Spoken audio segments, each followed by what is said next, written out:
Hey there, thanks for stopping by and welcome back to my channel. If you're here for the first time, I'm Miss Devi Sundar, by professional trade, a psychotherapist and a respiratory physiotherapist. I'm the founder of Teletherapies and Breathe Thrive. Today, I'm going to dive into the topic that affects us all: stress versus anxiety. We'll explore the definitions, nature, symptoms, causes, and how they function in our lives.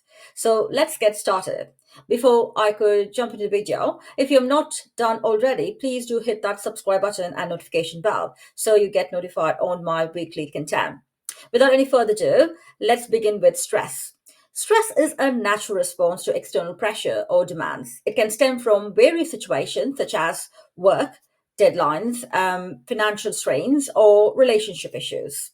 Talking about the nature of stress is typically a short term reaction. It kicks in when we perceive a threat or challenge, activating our fight or flight response. In my couple of previous videos, I've explained the flight or fight response as sympathetic and a parasympathetic action in our body.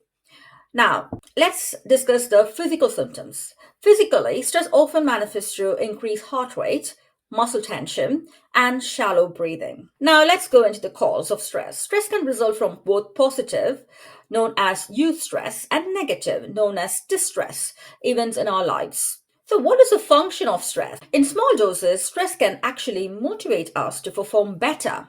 However, chronic stress can have a detrimental effects on our health.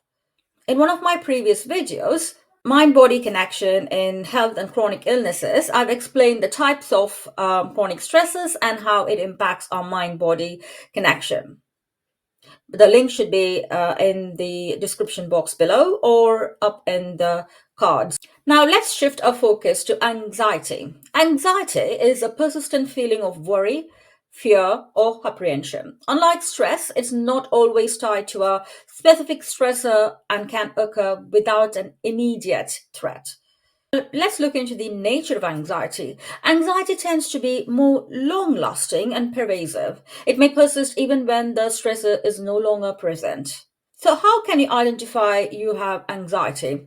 Similar to stress, anxiety can also cause physical symptoms such as restlessness, sweating, and digestive issues. However, unlike stress, when the trigger is resolved, the stress is dissipated.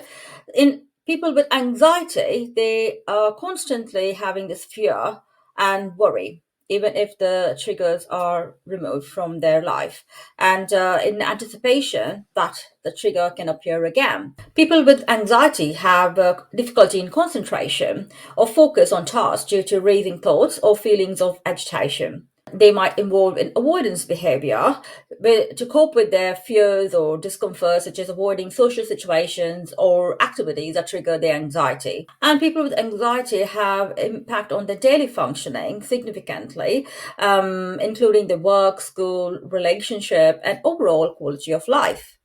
So now let's look into the causes of anxiety. Anxiety often arises from an irrational fear or excessive worry about future events. While some level of anxiety is normal, excessive anxiety can significantly interfere with our daily lives and overall well being. To give you a more deeper concept about anxiety and stress, imagine you're driving during rush hour. Stress is like being stuck in the traffic due to roadwork or an accident. It's a temporary inconvenience caused by external factors. You feel tense, frustrated, and eager to get moving again.